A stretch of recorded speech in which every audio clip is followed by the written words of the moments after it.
Hey, this is Larry the Cable Guy, and you are listening to Hope for the Caregivers with Peter Rosenberger. And if you're not listening to it, you're a communist.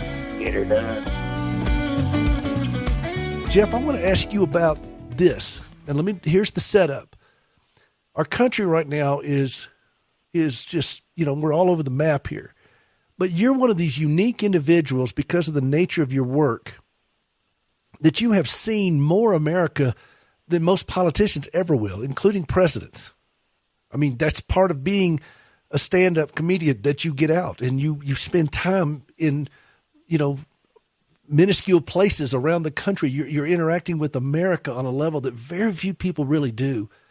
And as you look out at the landscape, excuse me, that's not corona, that's hay fever. And as you look out on the landscape and you see the unsettledness of this country that I know that you love, and these people love you. And, how do you write and dig into comedy to help get them to a place of safety where they could just catch their breath or take a knee if they have to?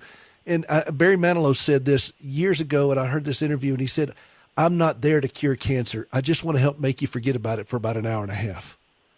And I thought that was such a great quote. And that's your heart. I know that. But how does that work now in this situation? Kind of walk us through that a little bit. Yeah, it's interesting you say that about Manilow. And for the last year or so, I start the show by saying, I remind myself right before I walk out on stage that everybody I'm going to be looking at is going through a struggle. It might be financial, it might be physical, it might be emotional, but every single person that I look at is going through a struggle. And everybody that you ever see on stage is going through a struggle. And so, going back to the point, I don't think laughter makes the struggle go away, but it does keep you from going crazy. Laughter does, music does, a lot of things do.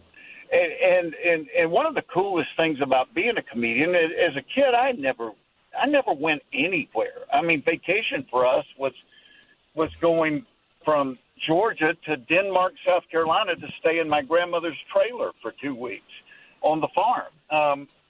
But as a comedian, I've been to all 50 states, and I haven't met many people that have been to every state, and not only all 50 states, almost every part of all 50 states. And the biggest thing I learned from that is the scenery changes, the accents change, but people are people.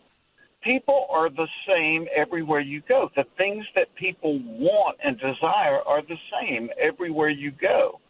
I was contemplating the other day, it's always kind of amazes me that when the country is in crisis like it is now, or 9/11 or whatever, that people rise up. People want to take care of each other. People go out of their way to take care of each other, which is a cool kind of phenomenon. So, as a comedian, what you're looking for is, what do we have in common? And that's where comedy is for me. I was very lucky very early on in my comedy career to learn what worked for me, and that was, I just assumed if I thought something, or my wife said something, or my family did something, I'm going to assume other people are thinking and saying and doing the same thing. And so that, for me, I didn't have to sit there and go, what's funny, what's funny, what's funny? Like I did a joke on the last special with Larry. I said, here are things that Google can't tell you. One of the things was, out of all the cereals, Captain Crunch is the most time intensive. And by that I meant if you eat it too soon after you pour the milk on, you will rip the roof of your mouth to shreds. You wait too long after you pour the milk on, and the captain will put a film on your teeth a wire brush can't get rid of. Now, and I only did that joke because I thought, there's a very fine line on Captain Crunch once you pour the milk on as to when you dive in to eat it. And people burst out laughing, and so I'm like, wow, I'm not the only person to have this thought. But I operated on the assumption if I thought this, other people have thought this. And so, you know, that the biggest compliment for me is after a show when somebody comes up and goes, "Oh my gosh, you've been in our house. Oh my gosh, I've done that, or I've thought that." And so you realize, you know, politically in this country, we're as divided as I ever remember in my lifetime. But I think if you could take people from both ends of the political spectrum and just sit down with them and talk, and you would find that they probably have 85% of everything in common. But as a society, we don't dwell on that 85%. We dwell on the 15% that is different. As a comedian, I want that 85%. So when I walk out there to talk, I don't care how you vote. I don't care where you live. I want to find the things that connect us. And, you know, in an environment like we're all living in right now, hey, we're all connected. What you do affects me. What I do affects you. Are you enjoying our podcast? I'm John Butler, and I've helped produce Peter's show, Hope for the Caregiver, since it began. I'd like to think that I'm responsible for the explosive growth this show has enjoyed. I'd like to think that, but, well, Peter pays me not to, so let's move along.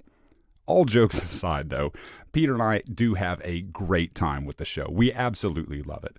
In this podcast, we not only publish things from the show, but also include special bonus materials. We really don't want to have a subscription section, but would rather make all of this great content available for free to hurting caregivers. You can help us do that by clicking on the Become a Patron button. For as little as $1 a month, you can be a part of the world's #1 podcast for family caregivers. There's all types of gifts that we'd love to give you depending on what tier you'd like to join. Maybe it's $5, maybe it's $10, whatever you'd like. Consider sponsoring this podcast today and help strengthen family caregivers and yourself.